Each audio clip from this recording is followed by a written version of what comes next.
What's up, everybody? This week's episode is brought to you by 812 Farms. They're opening a destination brewery and tap room using only ingredients from Indiana. I believe they talked about that on their show. But they also are going to have a wedding barn, an event center that will have overnight lodging, and an adult outdoor playground.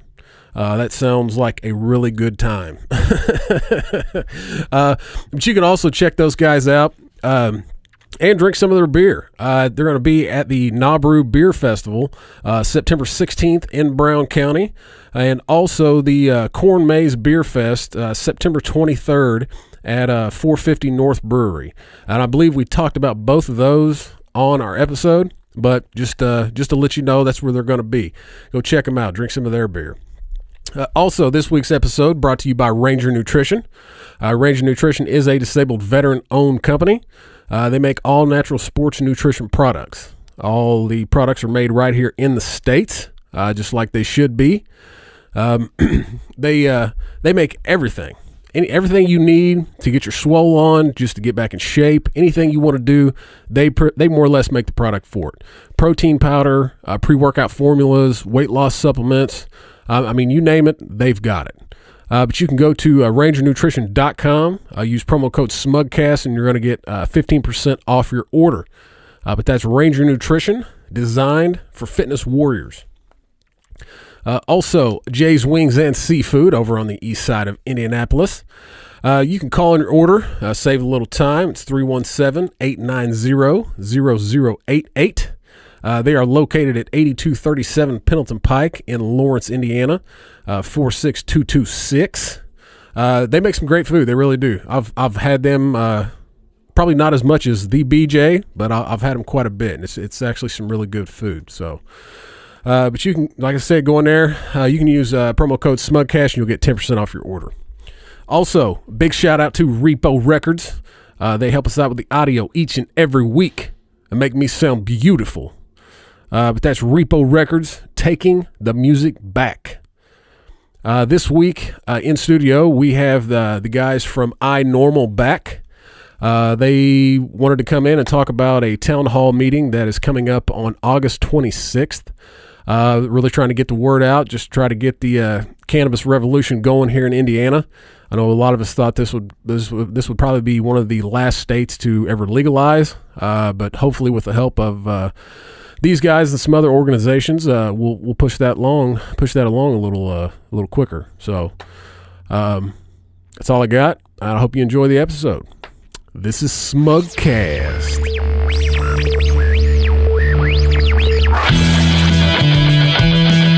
Come on, get down to it. I'm trying to run to the chopper and my GPS is always stuck in the goddamn jungle. Come on.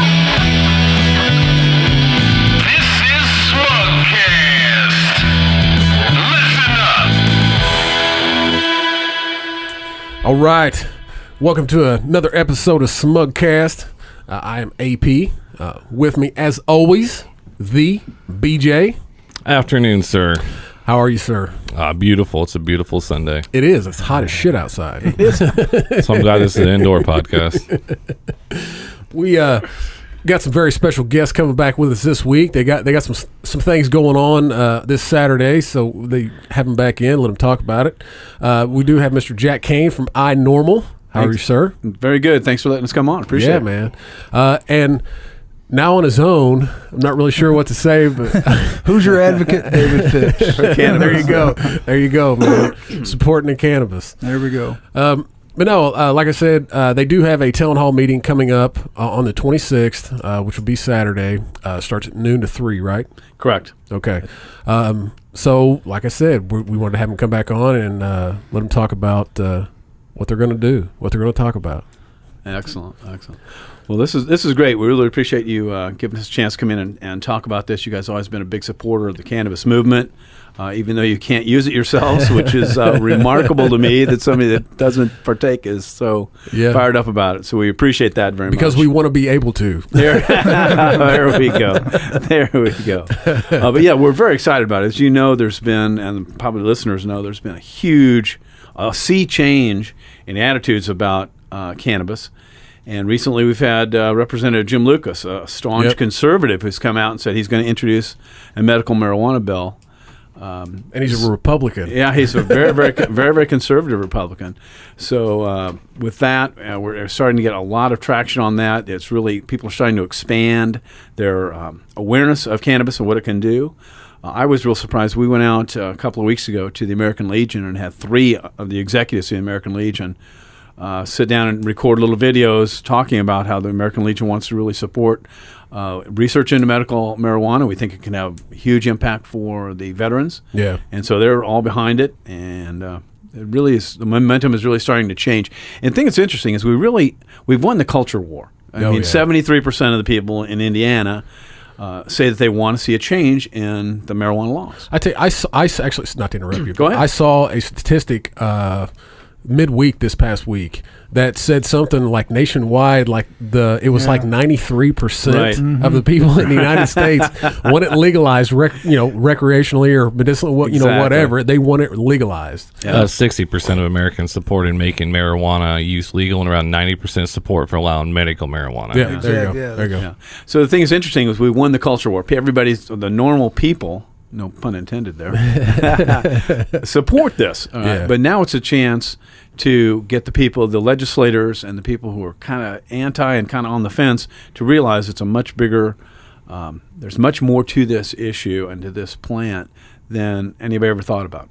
Oh, absolutely. So. Yeah, I mean, I going back to the veterans, I did see a video that the Indiana American Legion. Yeah, I don't know how to say it. It's like American Legion Department of Indiana. I think that's what it actually is. I think they call themselves Indiana Legion. Okay. Indiana Legion.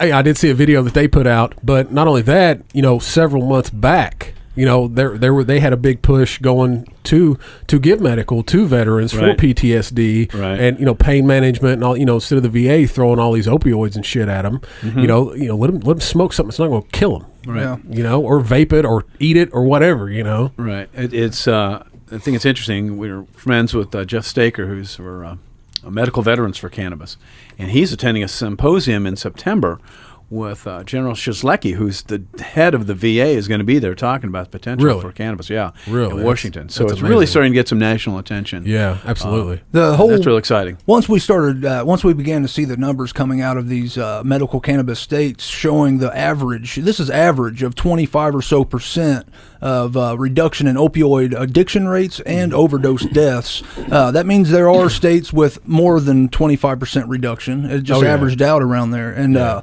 actually, at our town hall meeting, Professor Chad Bartolone, he'll be there. He's a paramedic science professor from Ivy Tech.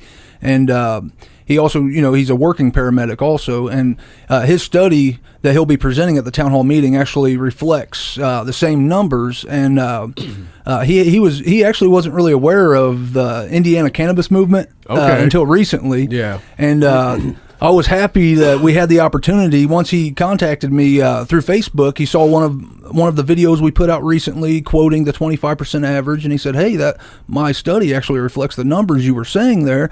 And then I mentioned Professor Thomas Clark from IU South Bend, who's also presenting a study at the town hall meeting. And they're actually both from the South Bend area. They had no idea about each other. Really? Both professors with 2 different studies, and a lot of their data, of course, totally matches. And so they're going to meet for the first time this Tuesday, I think. Yeah, and that's amazing. And we're able to put them together. And they're actually going to be a major voice in the medical cannabis movement in this state, mainly in the state house. Yeah. They're going to be an essential tool for people like Representative Lucas, Senator Talion, Representative Sue Arrington, and others that are working on bills.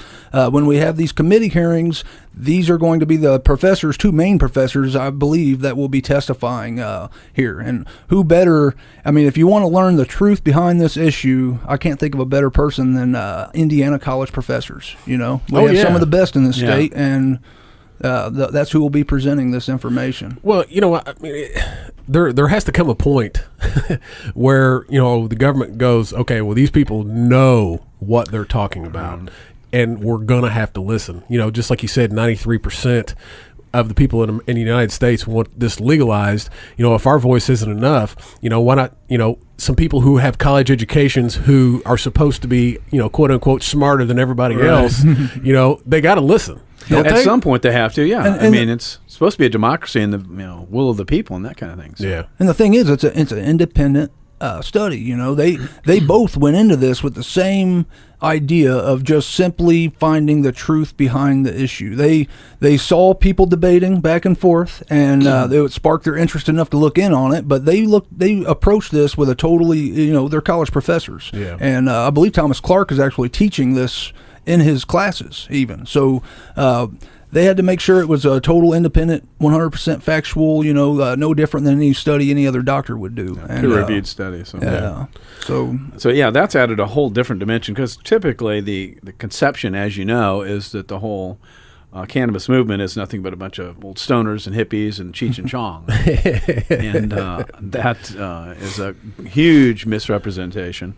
And it's really gratifying to me to see that changing, that people are starting to, straight people are not using it, or looking at it and say, wait a minute, there really is something here, and there's solid scientific evidence. Well, I mean, with all the publications that are putting out, these videos, or articles about, kids, veterans who, medically, cannabis is helping. You can only be blind to that for so long. And the thing is, some of the legislators who are insistent that there is no medical value and there's not enough research, they call all of that, but you just mentioned, anecdotal evidence. It's not worth even mentioning in the state house when you're, working on the legislation side of it. But what they don't realize is the vast majority of prescription medications that we currently have on the market, less studies done on those medications than cannabis. Medical cannabis is actually studied far more than the vast majority of prescription medications that are currently on the market. So that argument they have is, if you ask me, is not a valid argument,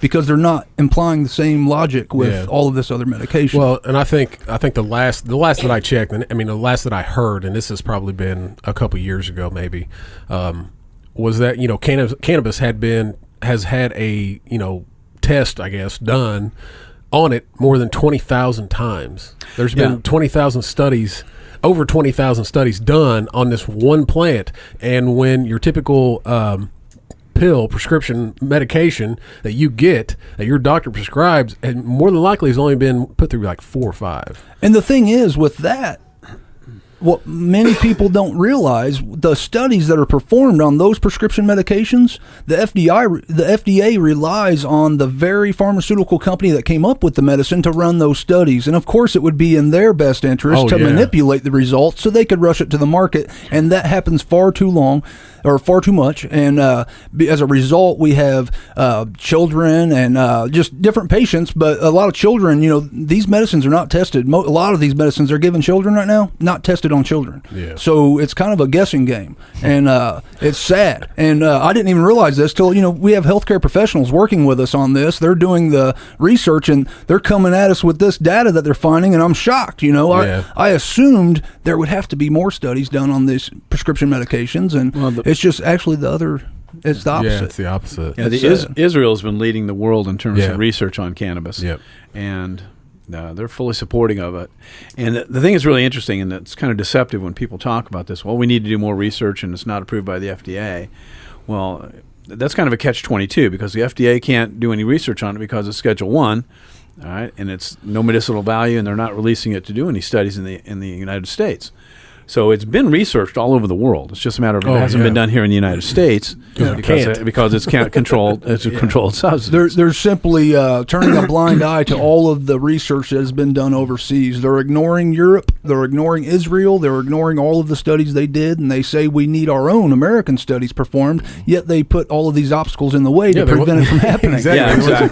I think, for the life of me, I can't remember the doctor's name, which was one of the original people who studied cannabis over in Israel. I know who you're talking about. I can't for the life of me. It's a tough name to say, even if you knew it. Israeli name. But I remember watching the documentary, him talking about it, and when he had first went to the Israeli government to ask them permission to study it, and they were like, well, yeah. And he was like, well, okay, do you have any? And they were like, well, no, we don't grow get cannabis.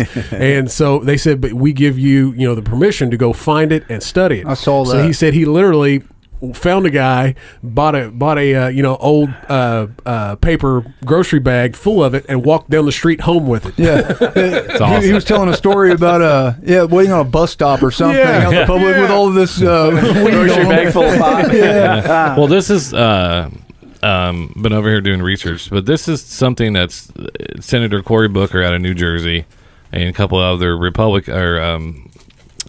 people, because Jeff Sessions basically thinks the epidemic on drugs, we're in the middle of an epidemic, which we are, because if you're going to take people off prescription opiates, they're going to go find something else illegally. That's what's happening. Yeah. And that's, we have no way. But Booker addressed Sessions' letter saying the Attorney General misrepresents the facts of American marijuana. I dare him to sit down with the families and listen to their studies, then pursue a policy like he's advocating for now.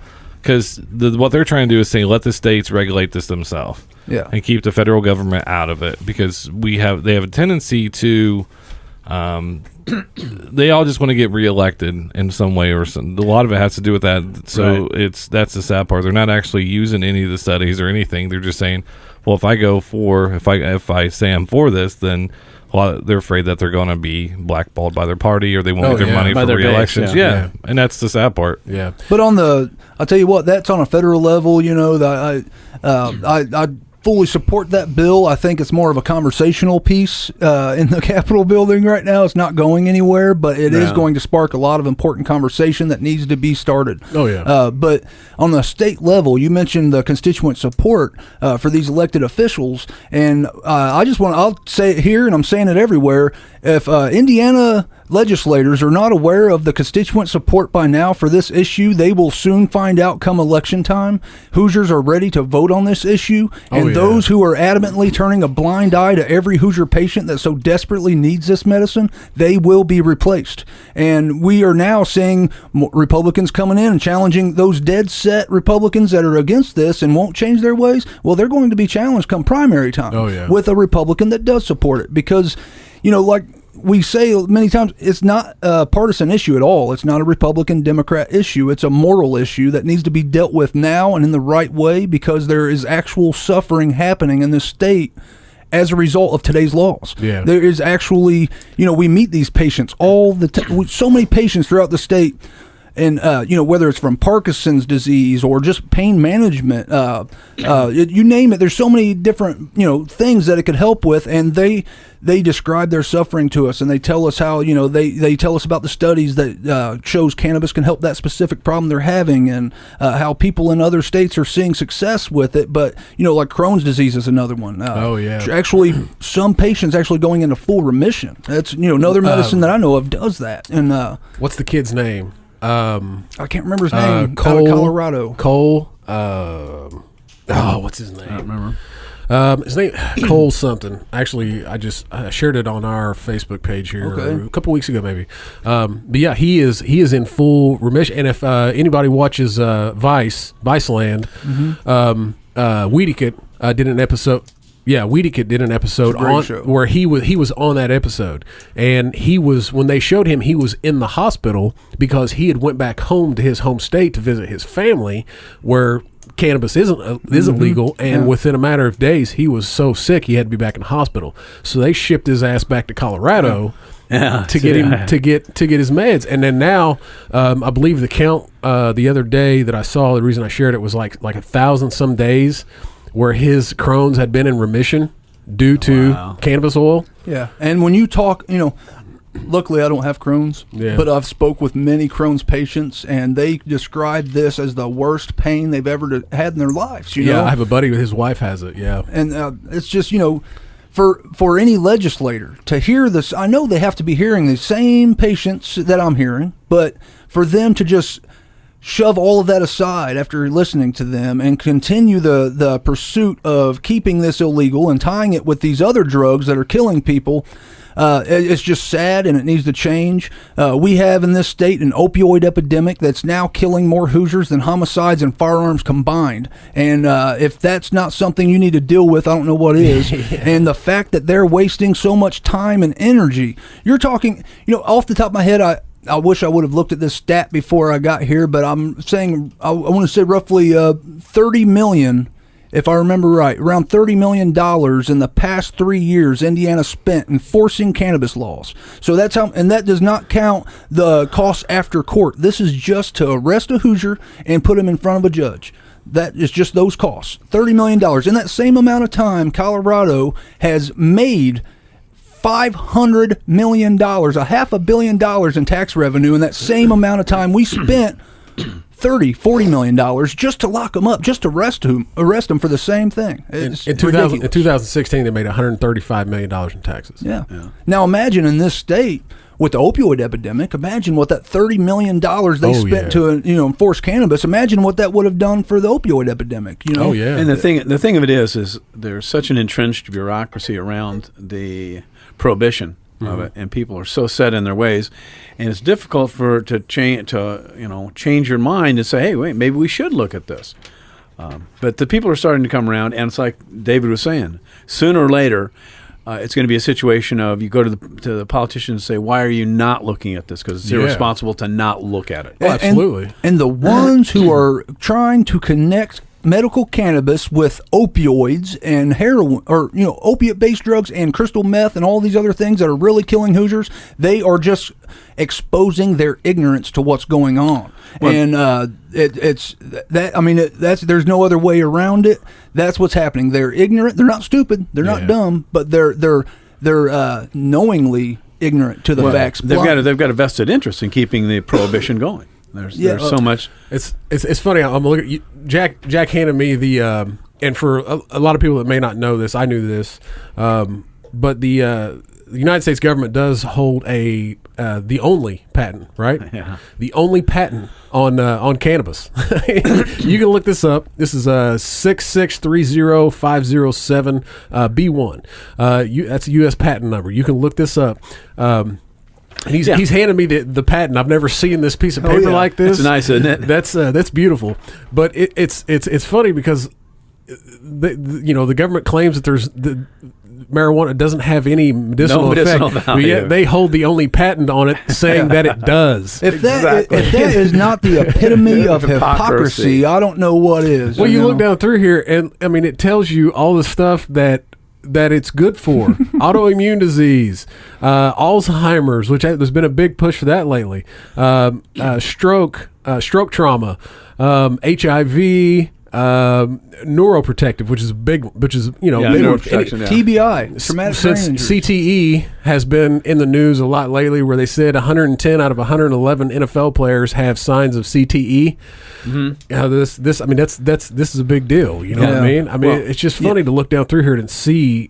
I've never actually read that part. I just knew that they had the patent. But then this is their findings. Right. Yeah. Exactly. The government did this study. And the way they found that is even funnier because, of course it's illegal. And of course they want to support that argument for why it's illegal. So they invested, the majority of the money invested in the research was to find those bad things.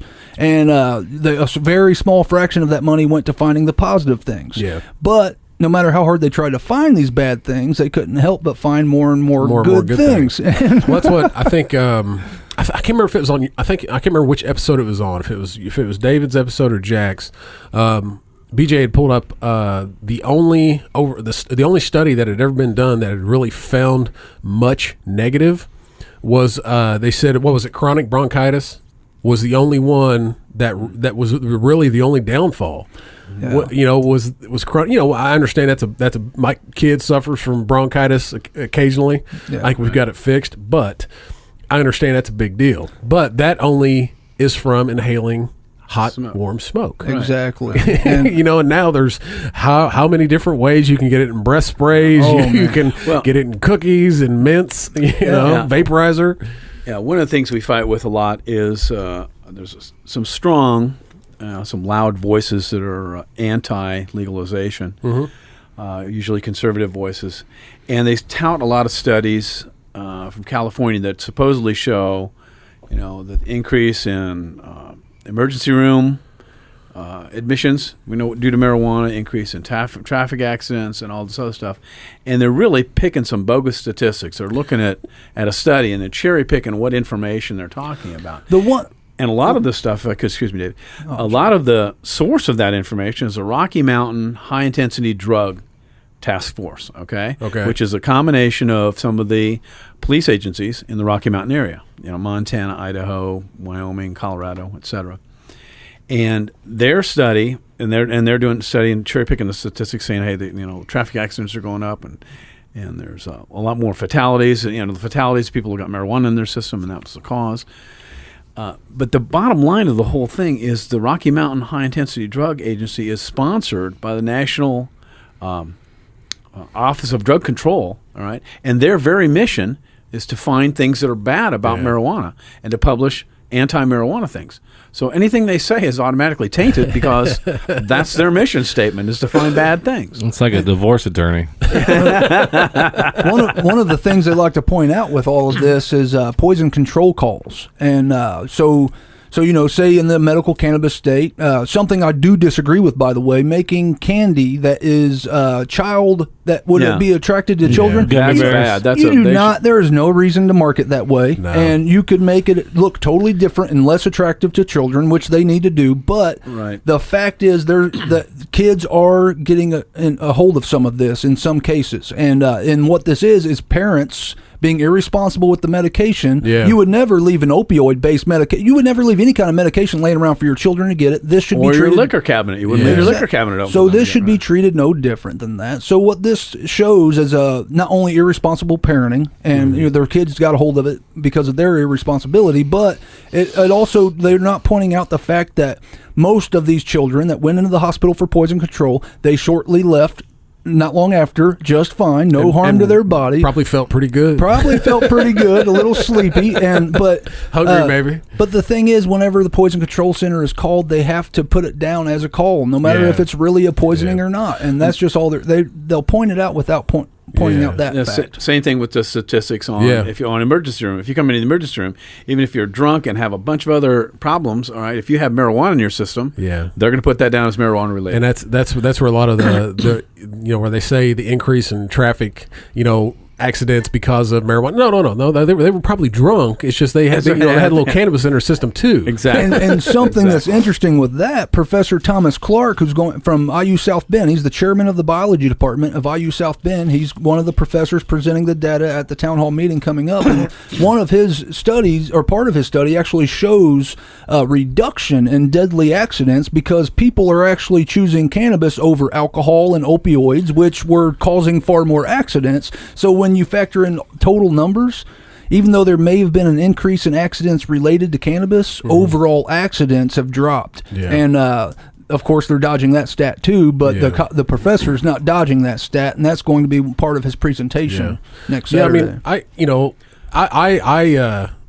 a drinker. I always say on this podcast, I'm the resident boozer. I just am. But I smoked cannabis for a long time. And I never drank. You know what I mean? But and I don't want to get into I probably shouldn't drink, I probably shouldn't do this, but everybody has a vice. It's supposed to be a free country. Exactly. Everybody has a vice. You know what I mean? And the only reason I drink is because cannabis isn't legal, and my job won't allow me to smoke it. And I just. And another thing too that's irritating is people don't understand. Everybody takes it for granted that yes, it's okay to do drug tests for employment, regardless of whether you're sweeping the floors or whatever. Now, nobody has any problem if you're going to drug test airline pilots, or railroad engineers, or doctors, or somebody's doing a critical job. But they've done it across the board for any kind of employment. Oh yeah. Whether you're related, whether you're running dangerous equipment, whether you're just sweeping the floors, stocking shelves, whatever. And this has become a huge racket. The whole drug industry, the drug testing industry, started with Robert DuPont back in Nixon. He was the first drug czar. And as soon as he quit being drug czar, he formed his own company and started to push these drug testing. No and all shit. these companies have to be drug tested. All these companies have to drug test their employees, and it's a huge deal. And you got to certify that your employees are drug free. And with the test, if you smoke pot, a month ago, it could still show up in your system. It doesn't mean you're impaired. So it's really a racket. Well, I mean, I got into this argument with some of my family. Not an argument. We had a discussion. A heated discussion, maybe. It got a little heated. I'm very passionate. Wings were thrown. and I gave him the point that the only thing that drug tests are good for is for stupid people. Right. Because and most people probably haven't done the research, and looked into it. They think, oh, well, if you do drugs, you're going to get caught. Well, no, not necessarily. Me as somebody who I've tested a lot of drugs. I want to have a good theory, be able to understand them and, I was talk just doing about research. Accurate It was assessment. just research. I was doing okay? research. And, but we got into the discussion, and I told him, I said, look, the only thing that drug tests are good for is cannabis. You're not going to catch a smart person or somebody who likes to party but knows the consequences. Right. I can go home on a Friday night. I could snort a little cocaine. I could shoot a little heroin if I wanted to. I could pop some pills. I could do all this, and come Monday, you'd be clean as a I'll whistle. be clean as a whistle. Especially with the way they're doing the test now, mouth swabs. It's a racket. It's not just an a accurate racket. way of testing, but that is one good thing that's going to come out of the legalization side of things.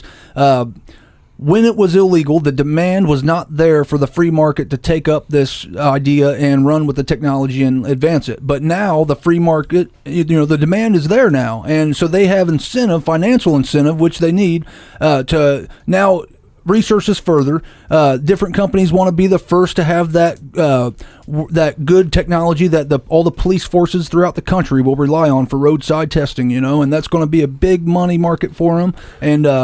And so, that legalization will only help make that testing equipment far more accurate I mean, reflective of what the true situation is. Exactly. I mean, speaking of the testing, do you think that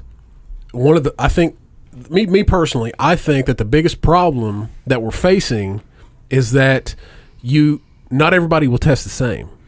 And they haven't come up with a standardized test Right. because BJ's a big dude. If I weigh 190 pounds, and if me and BJ smoked a joint today, in 2 weeks I might be clean. exactly. He Right. may not be. Right. Yep. And we could smoke the same. We could both smoke a joint. Sit here and smoke a joint at this table, and in 3 days test us, and I'm going to have less or nanograms in my system than BJ will. The less body fat you have, the quicker it'll leave your body. Exactly. It absorbs to the So body fat. it's like how do they? I'm not smart enough to know, but how do they come up with that standardized testing to know? It has to be. It can't be a breathalyzer. It has to be an equation. Right. It has to. Okay, what's this person's body weight?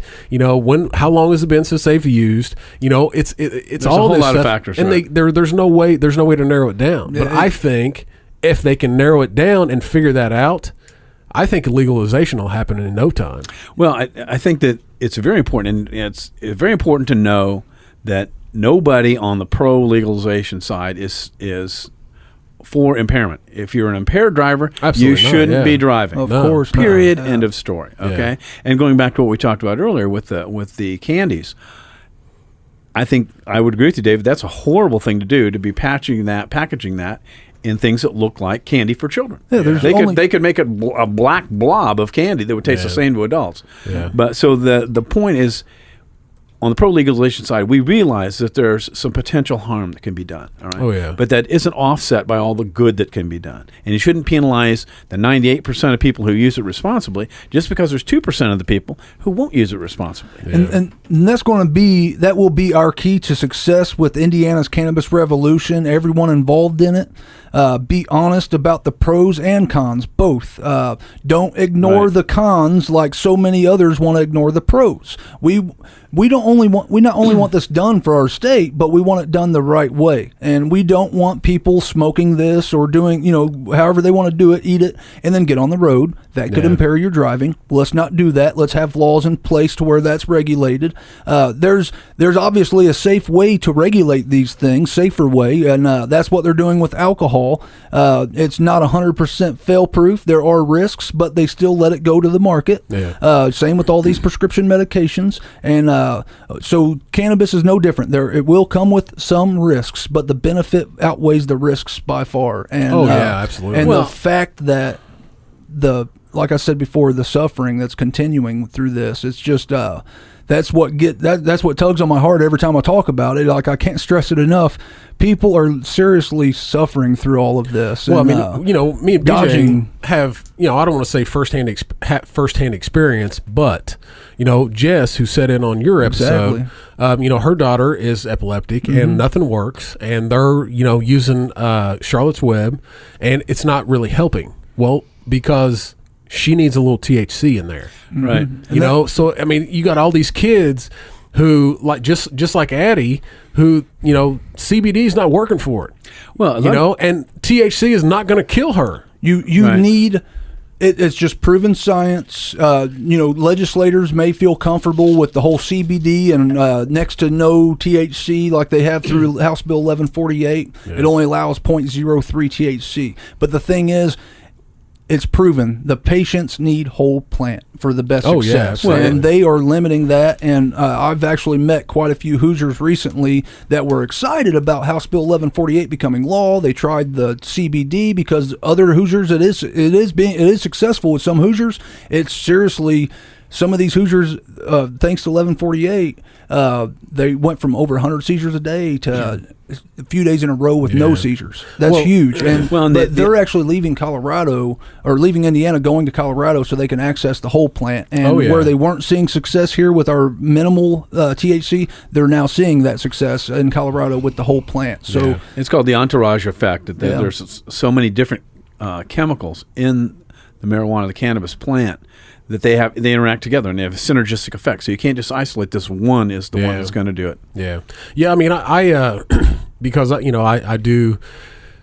hate to give information without knowing myself what it's going to do. Like I said, I smoked cannabis, I don't say for years, but I smoked quite a bit of it. And let's just go with years.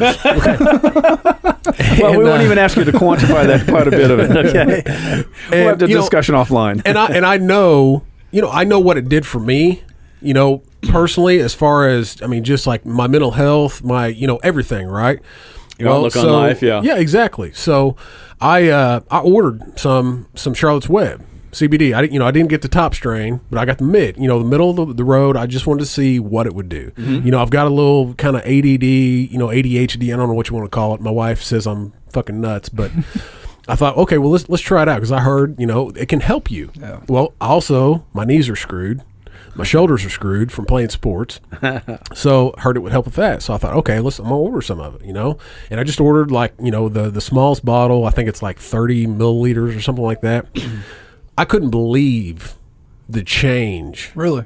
I absolutely could not. I was to the point where, and I think I talked about it with you guys too, where I thought, like, I need to go to a doctor and I need to get put on some kind of ADD meds because my mind is starting to go nuts. I don't know. It's racing. I can't concentrate. I'm familiar with that. I literally can't do anything. Because, it's like, with our podcast, there's so many different things that we can do. And then, as far as video, putting out video, photos, all this stuff, right? I couldn't concentrate enough to settle my mind to go, okay, we need to do this tonight. Need to do this tonight, Started taking it, and within like 2 days, I was up here in the studio working on stuff and was getting stuff knocked out. And BJ was like, what happened? I was like, dude, I don't know, man. I started taking this CBD, and like now I feel like my knees don't hurt, my shoulders don't hurt, and I was like, for once since I quit smoking cannabis, I'm able to sit down and concentrate. Yeah, focus your energy. Yeah, and it was amazing. The same type of story you just told is so many other Hoosiers have that same story with CBD, and recently, when we got House Bill 1148 passed through, while we were at Senate meetings, we had parents testifying that some of them were already treating their children with this hemp oil that's being offered in different stores throughout the state. Well, the prosecutors, they were not aware of the fact that this was being sold. Once they caught wind of that, they sent excise out there and they started confiscating. What's the Fresh Time? Yep, Exactly. Yeah, so Bob Seger ran with that story on WTHR and put the spotlight on it. We have a news guy named Bob Seger. Oh yeah, Bob Seger. How did I not know this? I did not know that. And you know what, though? My dad used to say, whenever I'd say, gosh, I never heard of that, my dad used to say, they could build a whole new world out of things you've never heard of. But, whoa, man! But he ran with that, and even though technically the Indiana law, federally hemp oil it's legal now on the federal level, but the Indiana law says if it's any derivative of the cannabis plant with any traceable amount of THC, then it's considered illegal in Indiana.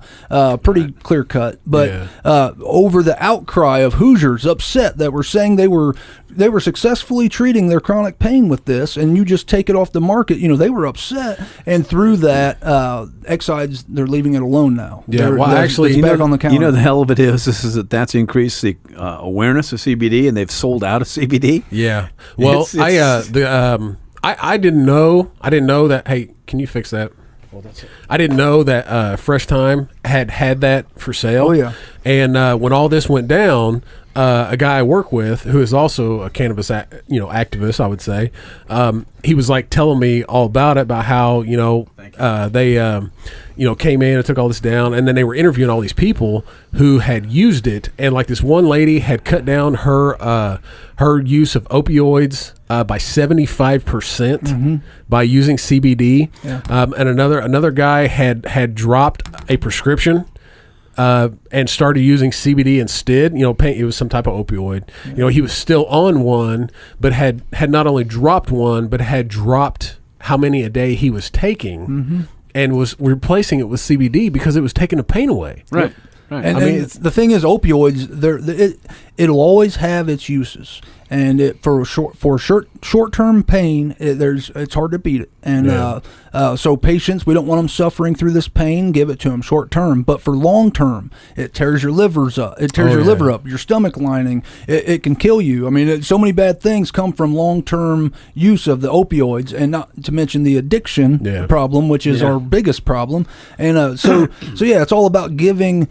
Not only pulling them off the opioids like they've been doing, but it's about giving them that safe alternative of pain management. And one of the better things, one of the conditions that has the most success, I'll put it that way, that from what I've seen, pain related, is fibromyalgia and neurological pain. And it really helps big time with the neurological pain. And it's not only a neuron protector, but it actually blocks the pain signal. And a lot of the patients, like Edie Cato, she suffers from fibromyalgia. Her daughter, same thing, same problem. And they were taking pain medicine. They don't like pain medicine. They found CBD, and that's actually who contacted Channel 13 and got the ball rolling with everything with the CBD. But yeah, she was so adamantly for CBD because she lived her life. Fibromyalgia, from what I hear, is just constant. It's pretty bad. Yeah, and I have a cousin who has it, and every time she posts something about being in pain that day, I'm just like, that'd be horrible to have to deal with that day in day out. Yeah, I tell you, it's definitely just that's just the worst part about it is the suffering, like a fibromyalgia patients, and just I mean, you name it, and that's what we're fighting for. Well, and the big thing is, you should not arrest people for this. If there's any chance that it could, even let's say that 50% of everything we said, all the studies are wrong, okay, and there's only half a chance. If there's half a chance that these people might be helped by this, why are you continuing to deny them that? And furthermore, why are you using the criminal justice system to persecute them? Yeah. That's the bad thing. Nobody should be arrested for this, regardless of how you want to use it. Recreational, medicinally, it doesn't matter. Yeah. Okay, but when you do find out that it's got medical benefits, and you're still not only not allowing them to have it, but arresting them if they do try it, that's borderline criminal. Oh, absolutely. Our Attorney General, Curtis Hill, Yeah, I saw you got in a little bit of a discussion. I tell you, he It was very interesting. He came out with that big long editorial, and well, the thing about that op-ed he sent out, we sent him an invitation to the last town hall meeting in Goshen, Indiana, his stomping grounds. Yeah. His response to that was the op-ed was released the day of the town hall meeting, and it was full of all of these lies and nothing backed up with science. Yeah. And the thing about Curtis Hill is I don't disagree with everything he does. I think he's very effective at his job. You know what I mean? I just wish he would leave medical cannabis alone because he's misleading the people. He thinks jail is a fix-all tool for all problems. He's all about throwing Hoosiers in prison. Opioid epidemic, lock them up. Seller, dealer, lock them up. Cannabis, lock them up. And I haven't found it yet. I would like Curtis Hill or anyone else to show me how locking Hoosiers up for cannabis and other things has actually improved the situation. Has it reduced usage? You've been locking people up since 2010 for opioids, for being on the street with heroin and all that. Has it helped the situation? Has it decreased usage at all? No, it's continued to grow. So it's time to try something different. It's truly the definition of insanity. He's trying to attempt the same thing over and over and over again, expecting a different result. It's like the guy trying to get in through a door and fighting adamantly to get in through that door, and he's just simply using the wrong key, and all he has to do is switch it up, and try something different. But no, he's going to keep using that same key that's already not working. Well, as far as like you were saying, all they want to do is throw people in jail. So does Jeff Sessions. They want to put people in jail. Like, I can't believe, maybe I think a little differently. I mean, my wife is a psychologist. Like I understand, just from being around her and having discussions with her, because I love that shit.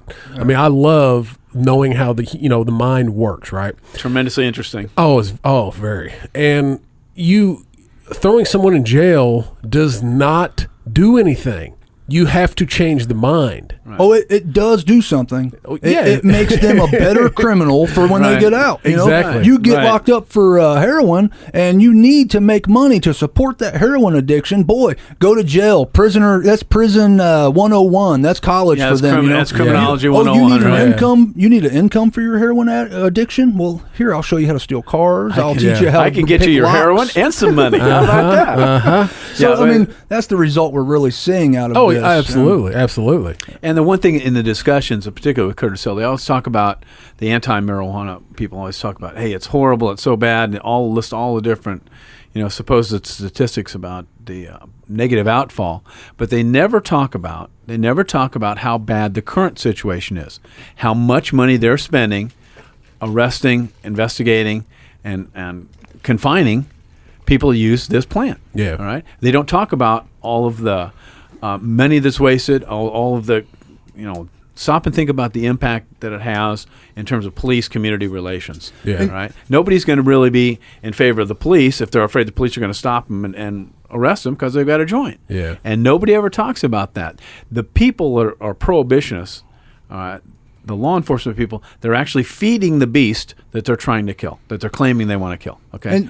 Because prohibition doesn't work. It never has worked. No. And it just perpetuates that whole cycle. All right. Yeah. And they get more and more laws and more guns and more funding to combat the war on drugs.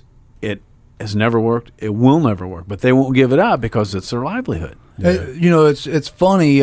Curtis Hill, for instance, he likes to villainize us cannabis advocates. He wants to make us look bad, like in his op-ed with the Indy Star. And I kind of got a chuckle out of it because one of the things he mentioned was how big industry, big corporation, big money is coming into this movement, funding it.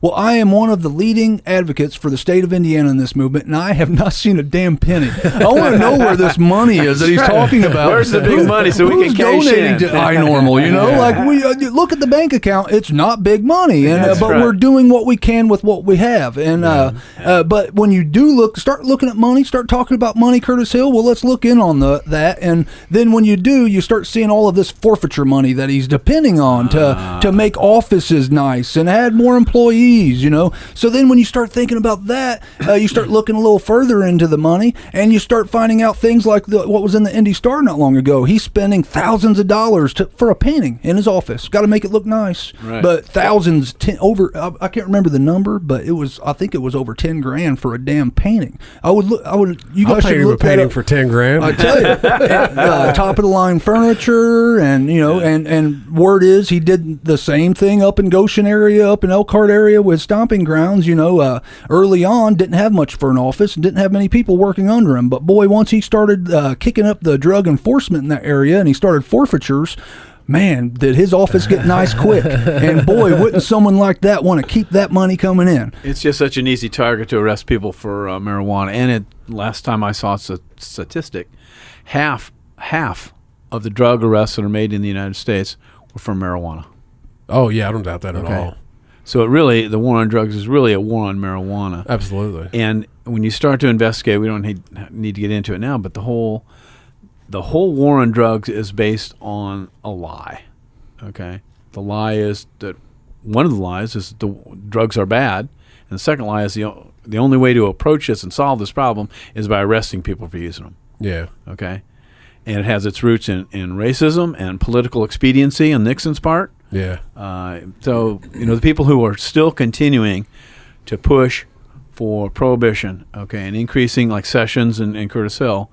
They're really pushing a policy that doesn't work. It's never worked. It's inefficient, and it has its roots in racism and political expediency. It has nothing to do with the drugs. It's never been about the drugs. Well, I mean, we tried it with alcohol, and it didn't work. It didn't work. Well, so they keep thinking it's going to work, and it's not going to work. The one thing that happened out of the alcohol prohibition is no different than what's happening now with the drug epidemic. It increased crime. Yeah. The mafia that was in Right. the mafia's prime was during the alcohol prohibition. I mean, that's how the got mafia them got started. Yeah. Boy, did they take a hit once alcohol was legal again. But yeah. they quickly recovered once they had these drugs to start getting in Oh, on. yeah, You know? absolutely. So Drugs are illegal. Well, let's do that. Yeah, the one because of profit margin. the only thing making anything illegal does is just creates a black market that then creates a whole list of problems along with that black market, Profitability, and it's never helped the situation, and I really believe that. Our best bet is through education. If you could legalize something like cannabis for our state, have roughly $500 million in tax income coming in, imagine what that would do for our schools. And when you talk about investing money in schools, that is the one cure-all. If you could throw tax money at any single thing to hopefully cure all problems, it would be education. Yeah. Through that money, you'd have new engineers coming out with problem solving, doctors and nurses, you name it, all of these people coming out of education. We could be throwing that money into our education system right now instead of closing these schools down like what's happening in the city. I don't know about other places in the state, but the city, we're closing schools down. Every year I see another school closed. It's just sad. And IPS is just falling apart. And it's just we need to bring in more revenue besides a little bit of gas tax. It's just going to go straight to roads anyway. Hey, I noticed BJ. You've got. What did you? I was going to talk, looking over BJ's shoulder, and he's got some information on the web of marijuana arrests. Can you tell us a little bit about that, BJ? This is about 2000. It's in 2010, so which means most likely it'll be going up due to inflation. But it's like $3.6 billion states waste enforcing marijuana laws every year. This is all 50 states combined, right? 3.6 billion has to be, right? $3.6 billion just for arresting people for a plant that grows naturally that you can grow in your backyard. And it's hard to kill. It's hard to kill because it's a weed. Literally, it's a weed. And blacks are nearly 4 times more likely than whites to be arrested for marijuana possession, even though blacks and whites basically use pot about the same rate. So there's no difference. Yeah. So that is one of the huge problems that I wanted to try to get the ACLU on, but I guess it's not enough yet. But ACLU is adamantly voicing against it, pointing out the problem, and I wish they would pursue a case with that, because the racial disparity of it, I guess there's no case, but with the racial disparity, it's a huge problem. And you're not just arresting this person, when you arrest someone for that, you're taking their ability to go to college in the future away. Most cases, to get a job. it's going to damage their credit, probably. Damage their realization, or lower their chances of getting a good job and being a contributor to society as they should. And well, and it's interesting too. You mentioned the disparity in racial arrests.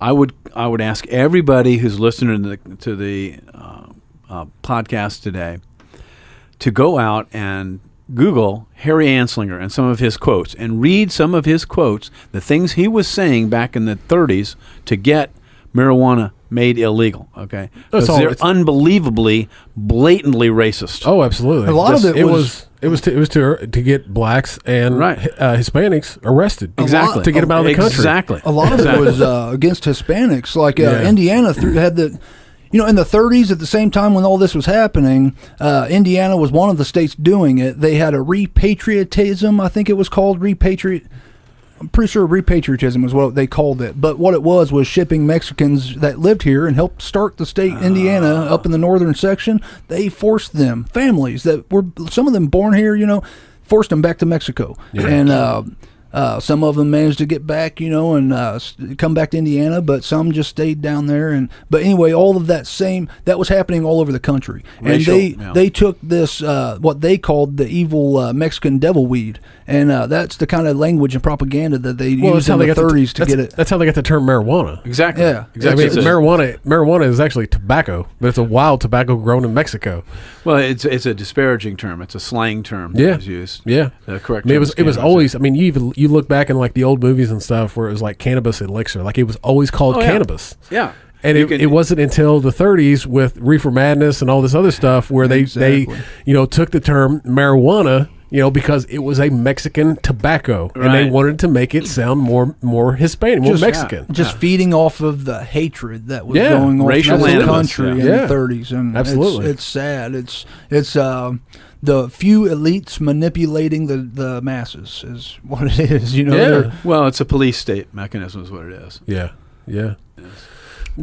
But what he was saying was big business is already involved. That's why it failed in Ohio in 2015. That was a monopoly. Well, that was it. There's 10%. But they were handpicking who can actually have those farms. Yeah. And then actually, that's what I was reading on. Because right now, what they're trying to do on Wall Street, they're trying to find the next Amazon or whatever. So there's Google or Microsoft. So people are, and Mark Cuban even came out and predicts that this will make someone $1 trillion. That's why they're trying. That's the problem is in California now, the prices have dropped so much because people are they're flooding the market so that way they can get in on it. So California's already going through it already, where a lot of people are investing and buying dispensaries and flooding the market. So that's the only thing that scares me the most about all this. Well, I mean, with anything, with demand. I mean, if you've got, if you've got $50 billion by 2026, the market will adjust itself as more states pick it up. And things will even out. Right now, you have everyone just concentrated in this limited number of states. But it's funny you brought up Ohio. While we're over here in Indiana trying to prove to legislators that cannabis even has medicinal value, the fight they're having right now over in Ohio is just they don't have enough dispensaries. They're trying to figure out how many dispensaries they want and how many locations so they know all the patients are close enough, just like any patient would want to be close to their pharmacy. Yeah. And right now, some people in Ohio would have to drive 30 to 50 miles or so to get to their nearest dispensary. So that's their fight. They want their patients to have better access to the medicine that's legal over there. Yeah. So are we surrounded now? No, Kentucky, not yet. Kentucky not yet? No. Kentucky's limited like we are with CBD. Okay. But their governor said he's willing to sign a bill. If the right cannabis bill made it to his desk, he would sign it. Yeah. But getting it through their house is hard right now.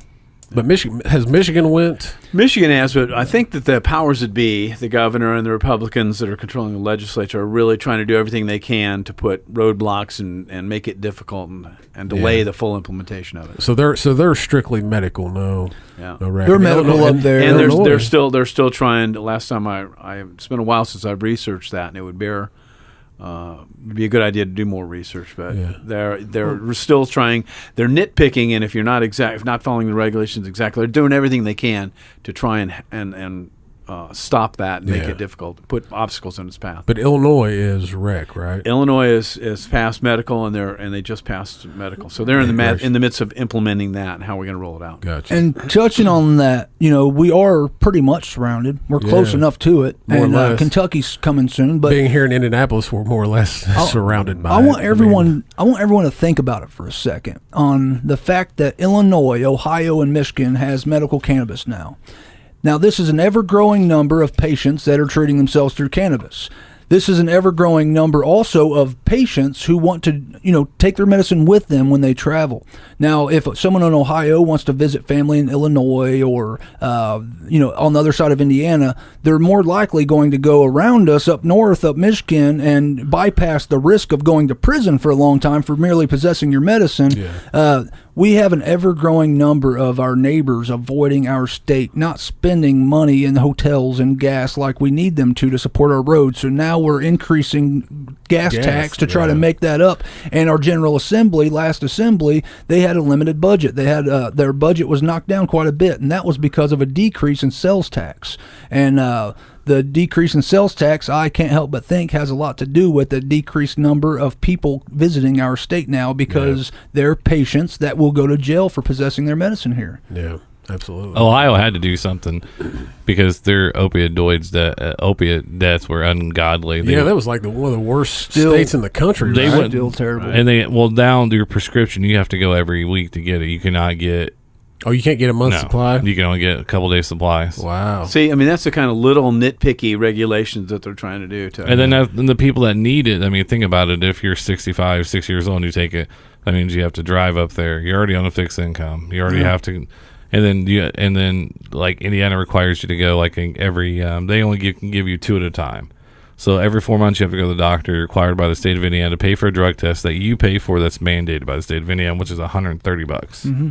Yeah. So, And now, It's a drug testing racket. and Yep. even worse, I didn't pay it. I still haven't paid it. I didn't pay either one of them. Even worse is what they're doing to our veterans now through the VA. From what I hear, they're cutting our veterans off quickly now at the VA off the pain medicine. Oh, really? And, now to qualify, you have to go through you have to see a psychologist, and you have to go through so many hoops to jump through now, and they're making it harder and harder. While That's just so that they cover their basis, and that's all this is about, is to cover their basis. And Well, the politicians, a lot of them are just afraid to stand up and say, this is wrong. Yeah. We need to do something different. That's what's so exciting about Representative Lucas, is a Republican who's finally saying, "Whoa, we need to do something about this. We need to look at this." He was no different. Representative Lucas was no different than any other Republican in the state house early on. He was against it like a lot of them were. More and more coming around now. They see it as what it is. But for a while, he was just kind of, not ignoring it, but he just didn't think it was the issue that we were saying it was. But then he started looking in on some of the data, and he started really doing his own research. Well, he had a lot of constituents coming to him, too, saying that we should do this. A whole lot of constituents calling him, too, to encourage him to do that. But So anyway, I saw he's got some backers. Oh, man. Like several Republicans. Fort Wayne. I can't remember. But yeah, well, sorry. not Fort Wayne might be tough. Their house, the legislators out of the Fort Wayne area is probably some of the louder opposition, and along with Speaker of the House Brian Bosma, Senator Long out of Fort Wayne, he's very loudly against it, and Brian Bosma, the Speaker of the House, they're kind of limiting things, but Lucas, Jim Lucas, he went from against it to now he is now on Facebook. If you look at his Facebook page, he's posting more medical cannabis stuff than most of us advocates. He's really? become an advocate of his own, and he sees it for the moral issue that it is, and now he just dead set on getting it done. And the hell of it is, and now it's going to be a winning issue from an electoral standpoint. Yeah. I mean, the constituents are coming out of their woodwork saying, hey, we want to do this, and supporting him. So. Well, that's why we were talking about that earlier, and I was sitting here thinking, I was like, man, it's like if you were running, coming in, we vote in November, right? Yeah. So if you come out and said, hey, I'm for medical cannabis, I'm just, because, what was it, like 75% of Hoosiers? Right. You're going to get, more than likely, get that 75%. Exactly. I mean, how could you lose, if you're legit, for it, and you're going to get it passed, as much as you can. Why would you not? Well, and that's the most important thing that people can do. So like I said, we've won the culture wars. Everybody wants to do that. But most of the people, everybody, it's real easy to say, yeah, I support it, and I want to change the laws. It's a whole different thing to get people to get off their seats and to call their legislators and to send letters and let them and voice their support for this. Okay, because once the politicians have cover for that, like Jim Lucas, they're going to realize, hey, this is a winning issue. We should do this, and it's going to help me, not hurt me. And the most important part of what Jack just said is call. More than anything, call. Writing them, it can be effective, but that's too easy for them to ignore it. Emails the same way. Writing in any way. But when you call their office and you have their legislative assistant taking message and after message for this issue, you're going to get on that legislative assistant's nerves, and you're going to make him mention it to the legislator. Hey, I'm tired of these calls coming in. Maybe this is something you want to look in on, and that's how you are effectively lobbying these legislators. Harass them through the phone. Yeah. If you're out here listening to this broadcast, then you need to pick up the phone and call your legislator. Go to your local town hall meetings when the representatives are out talking to the public, and voice your opinions and let them know that this is something they should be looking at. Yeah. And not just that, something else that I want to encourage every Hoosier to do, not only contact your legislator, but contact your local news organizations. If you see this as the issue that it is, and you know just as I do that this needs to be covered more, call your local news affiliate, your favorite, get on their website and click on the news tip button, make sure they're aware of what's going on in this state, make sure they're covering it like you want them to cover it, and just encourage them to get out there and put a spotlight on this issue, not for anyone but Hoosier patients that need it so desperately, and that will dramatically speed up the process of just getting it through. Every step will go faster if they were to if we get 30 people a month, it wouldn't take much contacting these news organizations and encouraging them to cover it more. And obviously one of the things we want to do is if you're in the Indianapolis area on Saturday, August 26th at noon, come to the Indiana State Library. That's the State Library downtown on 315 West Ohio Street. And hear the latest developments in terms of the research and the science and also the legislative efforts that are being made. Now, I know you talked about the two professors. They're going to be there, right? Right. Yeah. Well, Who else do we have that's going to speak? We'll have first speaker will be Representative Sue Arrington out of the Muncie area. Yep. Just under Senator Talion, she has submitted the most medical cannabis bills. Yeah. I think Karen Talion started 1 year before Arrington, so they're really close to tied on that. And so Arrington will be the first speaker, and then Representative Jim Lucas will be coming up after her, and then we'll have former Representative Republican Tom Norml coming up and speaking. Then after that, we will be going into the professors' presentations. That'll be Professor Thomas Clark from IU South Bend. He's the chairman of the biology department. He'll be presenting his study. And then following that, we will have Professor Chad Bartolone out of Ivy Tech. He teaches paramedic science, and he's also a working paramedic. He'll be presenting his study. His study actually focuses mostly on how medical cannabis will help with battling the opioid epidemic we're currently dealing with. Gotcha. And then after that, we'll have Steve Dillon. Steve Dillon, who's the chairman of National NormL, is going to be talking. We've got a couple of users that may be speaking. Retired Air Force Captain Jason Straw, who I want to make sure, the trauma nurse. Yeah, I want to make sure people know about him too.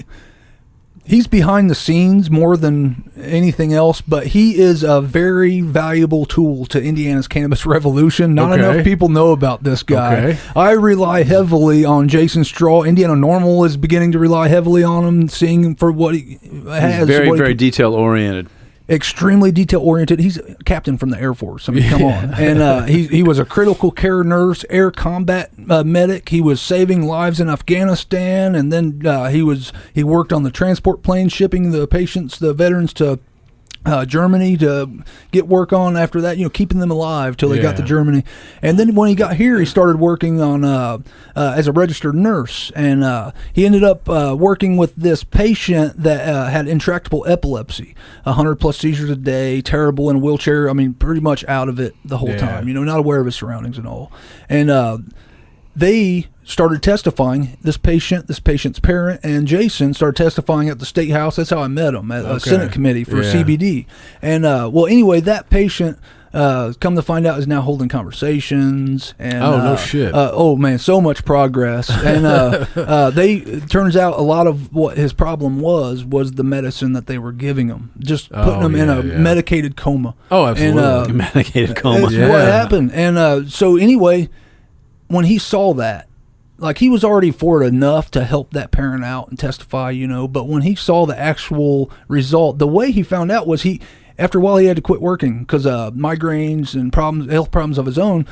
But he went back to visit this patient, and he saw the improvement. And this was before 1148 became law.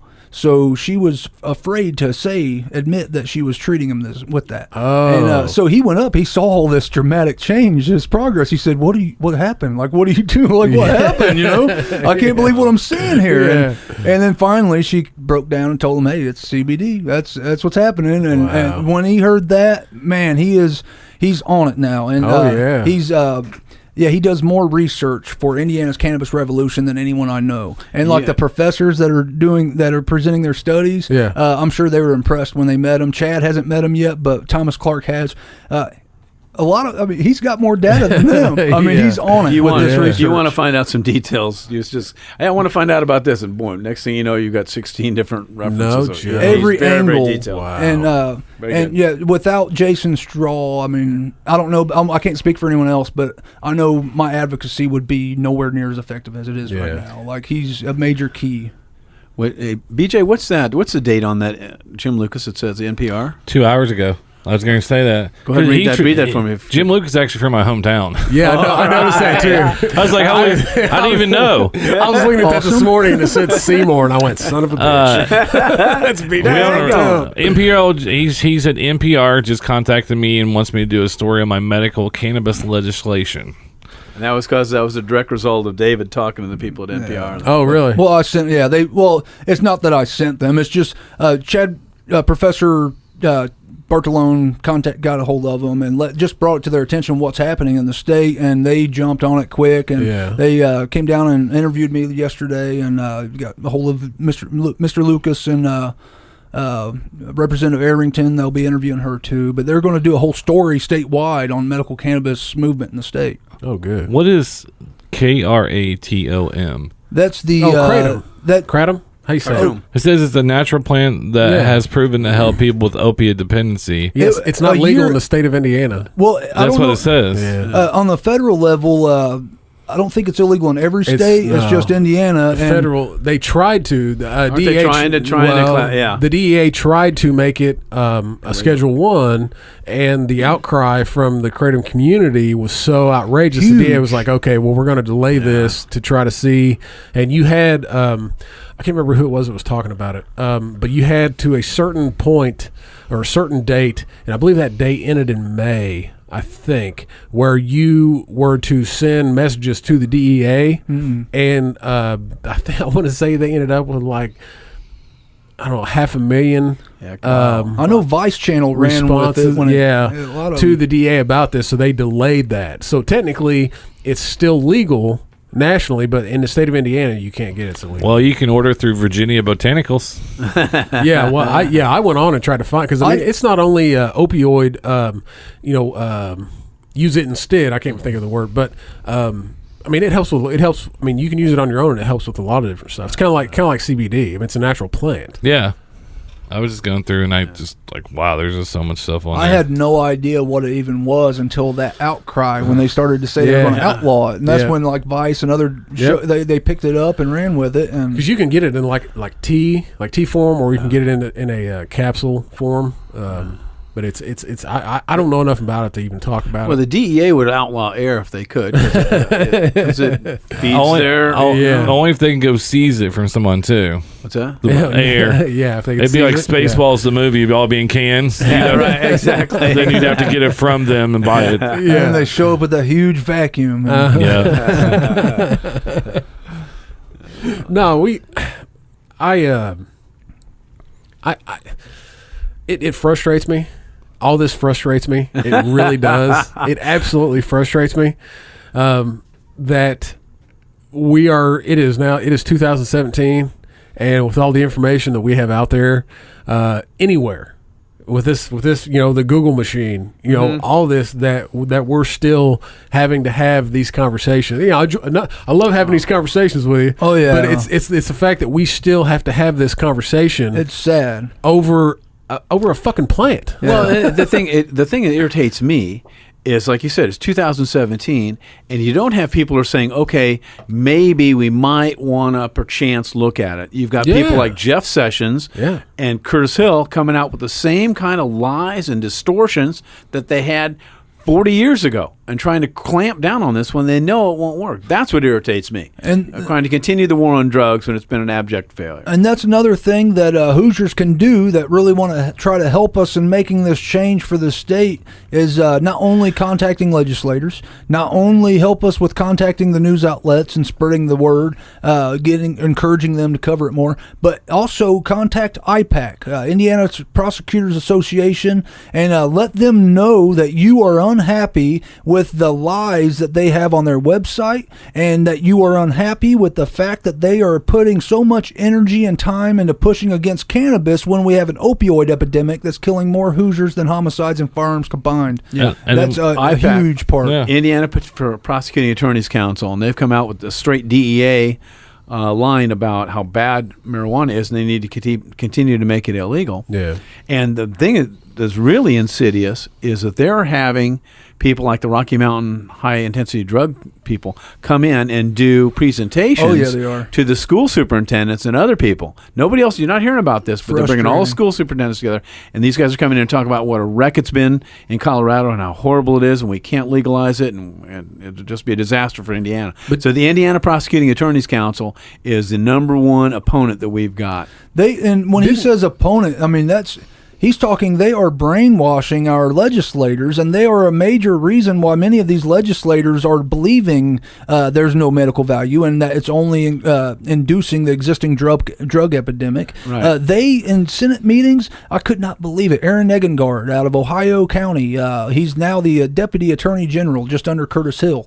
When they testify, man, they use tactics like with CBD last year when we were getting that through, they were testifying saying that this would be one step closer to meth lab-like explosions breaking out throughout the state of Indiana. Wait, what the hell? Wait, they've already been exploding. You can go to YouTube and see more and see one explode. I mean, that was 10 years ago. And the thing is, when you legalize it, it's no longer from the explosions they were referring to was early on with technology extracting. If you wanted to make concentrate, people would use butane, which is heavier than air, and then if there's a spark and you have that concentrated butane in the area, it's going to spark an ignition. Right. But the thing is, when you legalize it, they don't need to be making it home anymore like that. It can be done in a controlled environment, and that's how you make it safer. Didn't DARE just not too long ago take cannabis out of their wording? I've heard that. I don't know for sure. That. Okay, because I remember seeing that. Yeah, because I hope that's true. It took. I want to say it took cannabis out of their wording as a gateway drug. Yeah, I've heard both. I heard that, and I don't know if it's been accurate or not. It could be. I remember when it came out, I read where I saw it, and then I tried to do a little research on it, and there wasn't a whole lot of information out about it. I don't know if they wanted to try to just be quiet about it and just take it out and not really tell anybody. Yeah. Oh, by the way, we were wrong. We've been lying to you for 40 years. Touching on the whole where's I going with that?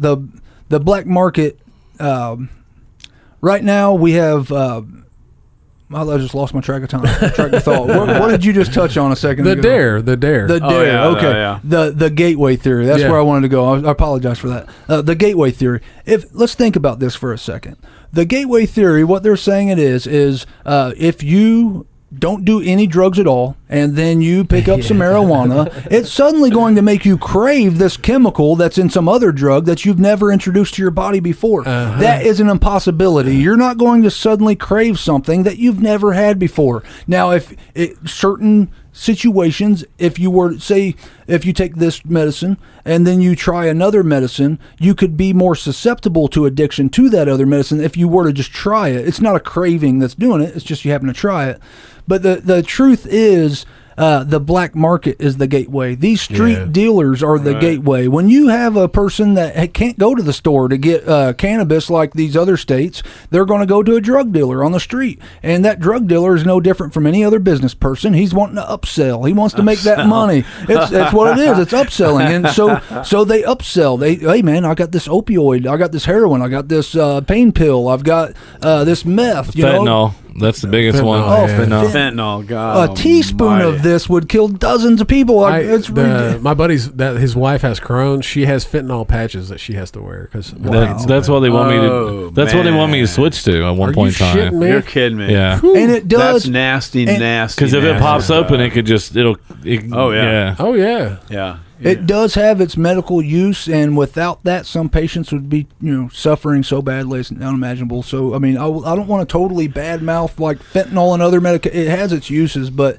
the reason this shit's being abused is because of the dealers that are upselling more than anything. Oh yeah. There's only one gateway, and that's the black market street dealer. Absolutely. That's the problem. The prohibition is causing the problem. Yeah. So in exchange, if the black market street dealer is the gateway, that would actually mean prohibition's the gateway. Because without prohibition, it wouldn't. The street dealer wouldn't exist. The art it's actually missing. The original content originally published on the DARE website that was linked to the first paragraph of this story is no longer available. But it looks like in 2016 they actually removed marijuana as a gateway from their website. But they still have. The gateway theory basically claims that people who start using soft substances such as marijuana then go into hard drugs like heroin or cocaine. So we've heard that argument before, but it's still the funny part is I think it still lists tobacco and alcohol as a gateway drug now. Well, tobacco and alcohol are more gateway drugs than marijuana. Yeah, I mean, I just don't think there's any such thing as a gateway. Yeah, that's true. It's just people like Aaron was touching on. It's people, it's human nature. You want to seek a buzz. You know what I mean? You want to kind of relax after a hard day. Some people want to get a beer. Some people, they have different things that they do to try to escape reality for a minute, if you will. Get a little bit of relaxation after a hard day of work. Take a breather. The glass of wine, whatever. So all, like fully legalizing cannabis would do is give those same people that just simply want a buzz a safer option for that buzz that will relax them. Less chance of getting drunk and violent like you could do with alcohol or dying from these other these other drugs. And so it's a safer alternative for the people who are simply wanting to relax at the end of the day also. And and going piggybacking along on that, my brother said humans have wanted to alter their consciousness as soon as they found out they had a consciousness. Yeah. Okay? I mean, that the whole idea is that you got to take people want to alter their outlook, okay? And you're not going to stop that, nor should you stop that, okay? And by making these things illegal, it drives it underground, it brings in the criminal element, and more importantly, another thing that's you don't talk about too much, there's the forbidden fruit. Okay, if you're a kid, all right, and you want to defy your parents, well, you're going to do something that's nasty and illegal and wrong. If you can go to the store, all of a sudden, my son was out in Colorado last year or so, and he was out there with some buddies. He said, "Hey, listen, you guys, there were some locals there. Hey, you guys want to go out and get high?" He goes, "No, it's not a big deal." Okay, so all of a sudden the forbidden fruit, it's not such a driving factor that, hey, we need to try this to be a rebel. Yeah. It's human nature. You always want what you don't have. Like poor people, they think money will solve their problems. Once you get money, guess what? You just have a totally different list of problems. It's like you always want what you don't have. You got problems, you just happen to have money now. It'll delay misery, but But and another thing that made the whole gateway theory stick for so long and make it believable because people were seeking a buzz, simply seeking a buzz. And when you are seeking a buzz, you're going to start off light. You're not going to start off with the hard stuff. If you start drinking, you're Unless not going you're to. Marine Dowd that happens to go to Colorado. And You're not going to start drinking with hard whiskey. You're probably going to sip a beer first. Oh, Now yeah. that beer wasn't necessarily a gateway to the whiskey. It was just the option you chose first Yeah. before moving on. And that's why so many people, when you talk to a drug addict, first I started smoking weed and then I moved on and started doing this and that, Well, it wasn't because of the weed that he started doing this and that. It was just that happened was to be his there. first, safest, most comfortable option to get a buzz. And Yeah. then after that, he's like, well, I'm going to try this out and try Yeah. that out. It's well, that simple. in a lot of those cases, they start out trying alcohol and tobacco too. Yeah. Well, so I think the biggest gateway drug out of everything is caffeine and sugar. Oh yeah, nobody talks about sugar being a drug. Yeah. You got to think about that too. Caffeine actually killed people. Like Yeah. these energy drinks. There have been yeah. kids that died from this just this previous year. Yeah. So that has actually killed people. Where cannabis is non-toxic and has never killed anyone. Yeah. And what was the other one besides caffeine? The sugar. Well, guess what sugar is? Sugar is the food for cancer. Yeah. If you Yeah, have cancer, right. the doctor is going to tell you don't eat sugar. Stay Yeah. away from sugar because that's the one thing that Yeah. cancer tumors eat and grow. So Right. technically, sugar is a carcinogen. Yeah. And people have it in everything. It's a highly refined white powder that's addictive. Okay, and it'll kill you. Yeah. Now wait a minute, it sounds like heroin to me. doesn't it? but I tell you what, knowing this, I'm still not going to quit eating Frosted Flakes. I still like my Fruit Loops. Fruit Loops. But technically, Fruit Loops will kill you How old are before you? cannabis. Exactly. We're not judging here. We're not judging. This is a judgment-free zone. Son. Do what you will, brother. But no, I mean, I 100%. I got my 5-year-old loves chocolate, and I we give it to them. I'm not going to tell them they can't. I mean, that's part of being a kid. To get to have some sweets. But I can see 100% how I have an addictive personality. Mm-hmm. I absolutely do. I mean, Welcome to the club. yeah, my mom did. I do. I mean, it's a trend, and I see that in her where she's like, "Give me that chocolate. Give me that. I want some chocolate. I want some chocolate." Kind of And I'm twitching a just- little. I'm like, "Oh my god!" I was like, "This is going to be a problem." And it does, and it scares the holy crap out of me. Yeah. But I see cannabis as the solution. I see that as I don't know, man. Cannabis might make her want more chocolate. Yeah. I would bet on that side of the equation. Okay?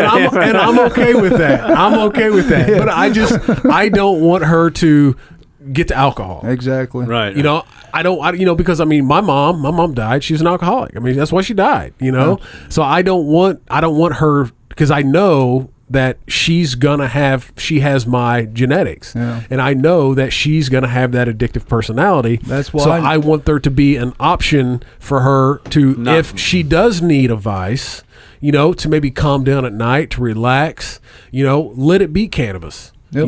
I don't want it to be alcohol, because I know where that leads. Oh, man. Alcohol, you just drink. With cannabis, you can smoke.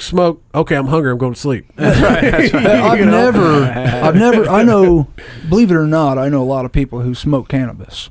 Really? Yeah, No it's- shit. Seriously? That might Shit. be crazy to you. No kidding. I've never seen a single. No idea. Damn. I've never seen a single. Can I one- meet some of them? I've never met a single one that has blacked out and gone on a violent spree. I've never seen a single one, smoke a joint and then decide to beat his wife. Yeah. I've never seen any of this, but I have seen it with alcohol. Oh, yeah. And alcoholism, it's been in my family as well in Yeah. different generations, and that's why I don't drink. Yeah. I see firsthand that shit's dangerous, and it will make the greatest of people turn into a violent prick before you know it. It'll allow them to do that. It will- doesn't yeah, make them do it. that- It allows them to Well, do it. whatever happens, they turn into it, and alcohol is definitely the far more dangerous option. Oh, absolutely.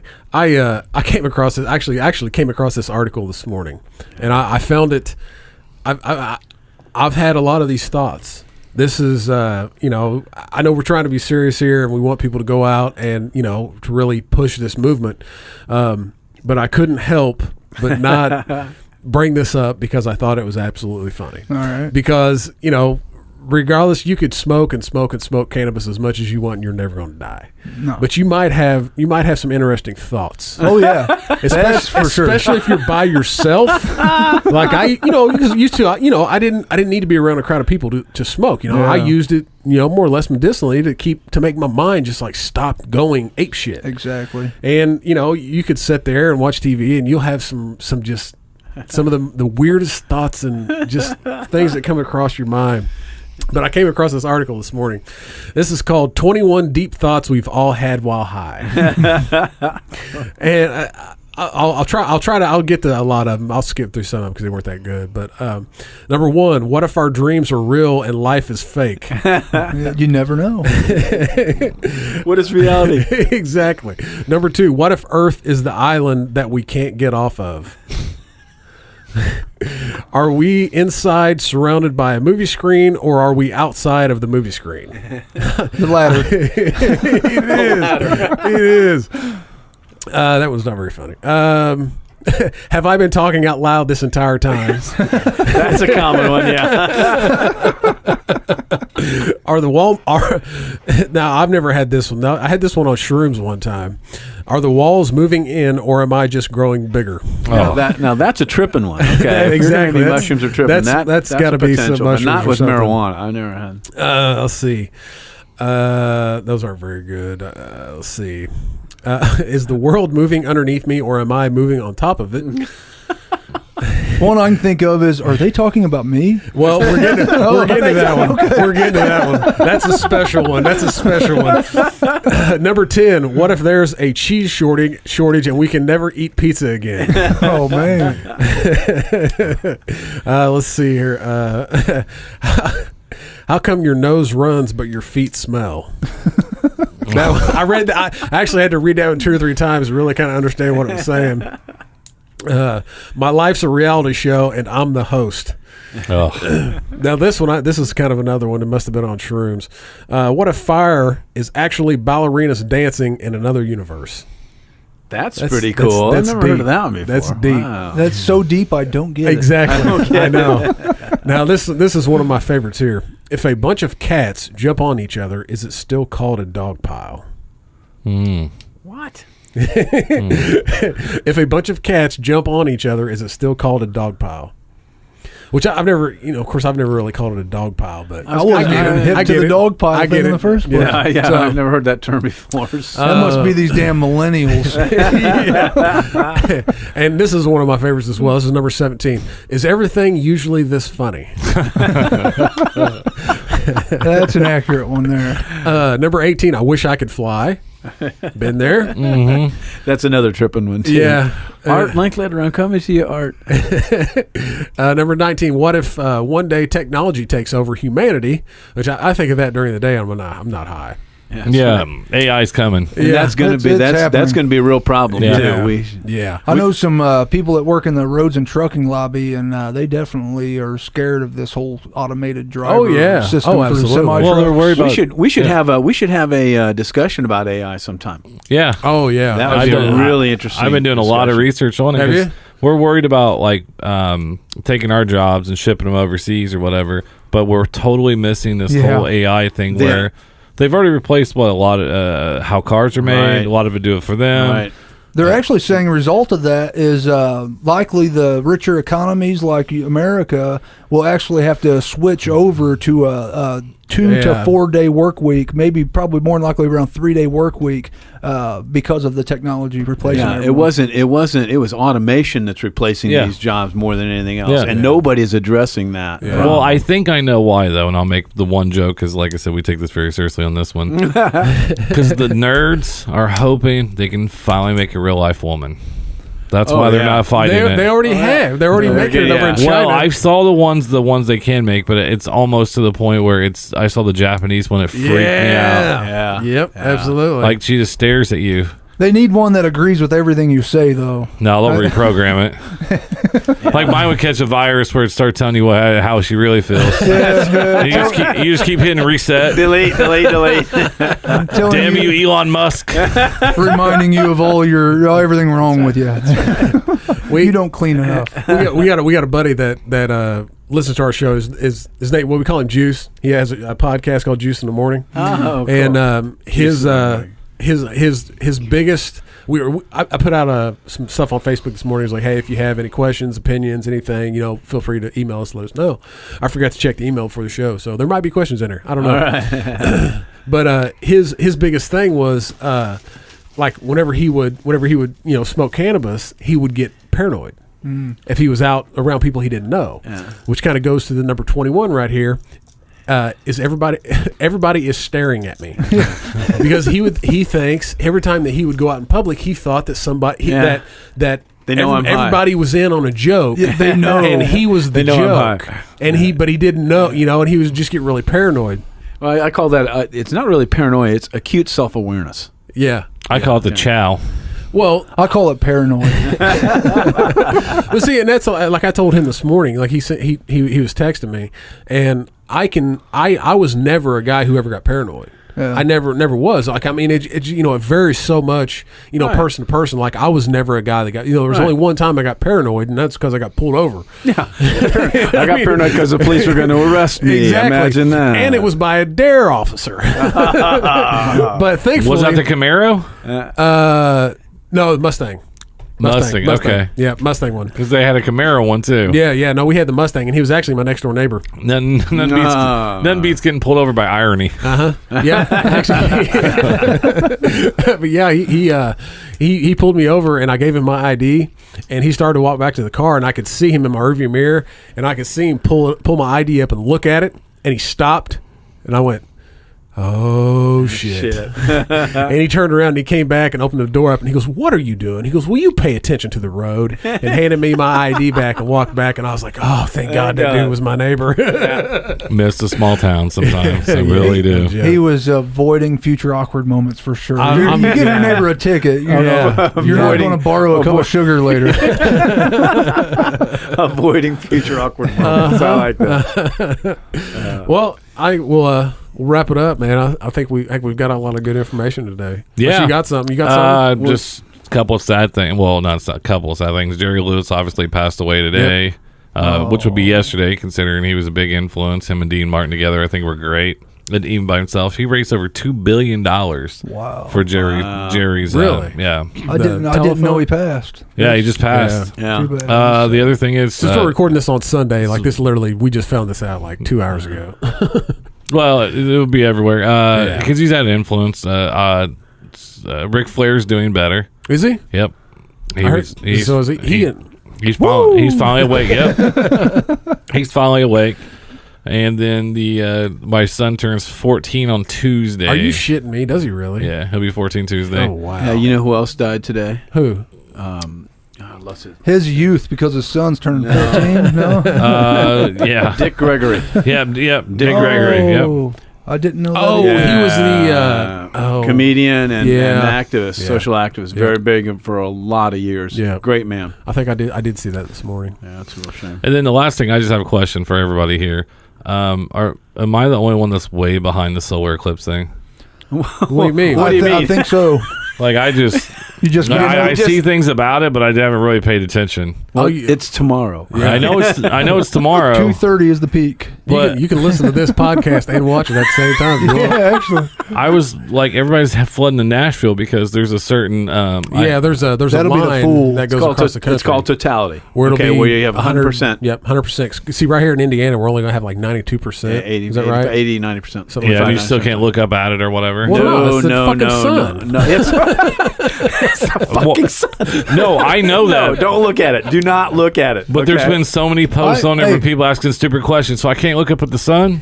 I say to everyone that is asking that question, go for it. Find out and let us know the You results. will burn the hell out of your retinas. And if you're buying glasses from people, Yeah. good luck to you on that Well, one. I will give a little tip. because I am the photographer. If you're listening to this and you think that you want to maybe take some pictures of this, unless you have the proper filter over your lens, you cannot do it because you will burn your sensor up. Yeah. It is made of plastic. This is not something to be trifled No, with. absolutely at not. all. And if we're wrapping up, I just want to remind everyone one more time, too, this coming Saturday, last Saturday of August 26th, from noon to 3, at the State Library, not the City Library, but the State Library, in Meeting Room 211. It's the History Room. We will be having Indiana's next medical cannabis town hall meeting. We will have more Republican legislators there than we've ever had at any of our other town hall meetings. This is a complete game changer type meeting that we're having here. If you at all support this movement, I ask you to please join us on August 26th, noon to 3, and help us show the support that is behind this. And if you're one of the people, some of the very few Hoosiers that are still against this, Or on the fence. I tell you, if you were to want to come learn more, this would be the time to do it. People showing up are not only supporters, they are also people that are interested in learning more. And this is going to be the best opportunity for most Hoosiers in the history of our state to learn about the facts and what's going on in our state. So if you're at all interested, this Saturday would be the time to get involved. And you'll be able to meet all of us advocates that are fighting so hard for this, along with the legislators that are now willing to work on it, and we're expecting a lot of press coverage, and it should be a really big, good event for our whole state. So I'm asking every Hoosier, if you can make it, please do. Awesome. Well, Jack, you got anything else? No, that's it. Well, looking forward to a big event here at the town hall, and want to get people involved. So thank you guys again for letting us come on. Yeah, and, absolutely. Not a and problem, talk. man. It's wonderful. Appreciate it very much. Yeah. And, What's social media? Where can we find you? Okay, I am at Hoosier Advocate. If you just search Hoosier Advocate, one word, I should pop up. But Okay. if nothing else, my name, David Phipps, Phipps. But yeah, at Hoosier Advocate, David Phipps is how you find me nowadays. we'll tag everybody tomorrow too. All So right. And you can reach me. I'm on Facebook, Jack Cain. The biggest thing is INorml, INorml.com. We got a members page that has information about the event, and get involved. Let us know what we can do to help you. And Good deal. Indiana NormL, just so you all know, they are in need of volunteers for future events. People that are willing to get Obviously. involved. Yeah, we need to have members. So Indiana NormL is we've been around for 40 years, and we're really, with the momentum that's happening now, we're really doing a revamp. We're redoing our website, getting that up to speed, making that all mobile access.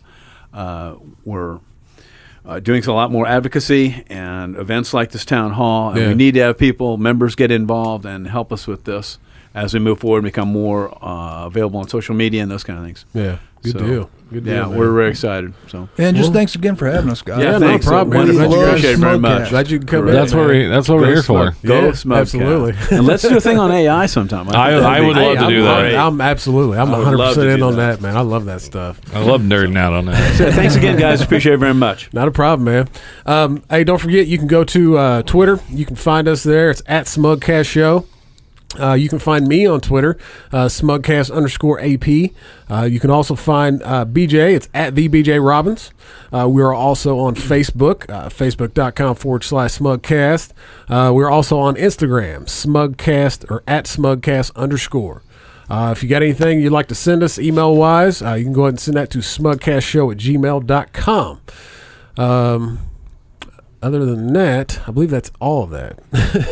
I don't know why I can't ever remember all of Do this. you have to do the sponsors? Well, yeah, I'm going to do the sponsors. Because last one, you forgot last time, so Did I? I didn't want to be an aspect. Hey, did you do Well, this? since we do have a new sponsor this week, We do. right. we do have a new I'm sponsor. excited. Congratulations. So also, since we're doing this, big shout out to 812 Farms. They did an episode with us and ended up wanting to be a sponsor, so that worked out for us. Very good. Don't forget, you can find them at the Nabru Beer Festival, September 16th in Brown County. They're going to be pouring their own beer, so no better way to check them out than go taste it. Also at the Corn Maze Beer Fest, September 23rd at 450 North Brewery.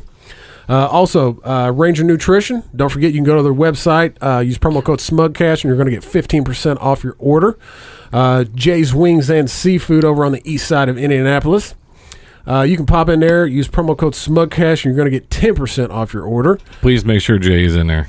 Yeah, Jay's wife's not playing fair. She's even overcharging me. Also, a big shout out to Repo Records. They help us out with the audio each and every week. Without them, I wouldn't sound as sexy as I do. Absolutely. That's Repo Records taking the music back. And what are we going out to this week? Going out to a little Tom Petty. We went back a little bit last week, so we played a song that was a little bit older, and I think this would be a great one to go out to. If you don't like Tom Petty, I don't want to know you. All right. Well, until next week, kids. Stay smug.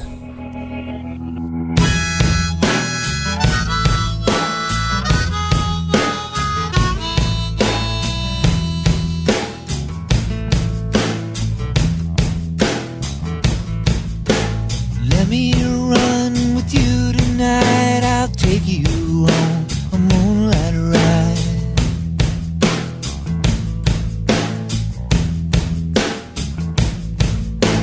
There's someone I used to see, but she don't give a damn for me.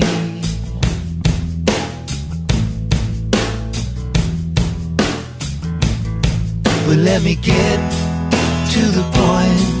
Let's roll another joint and turn the radio loud. I'm too alone to be proud, and you don't know how it feels. You don't know how it feels to be me.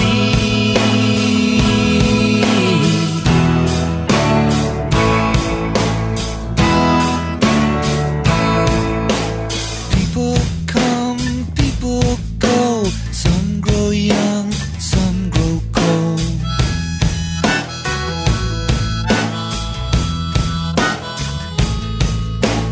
I woke up in between a memory and a dream.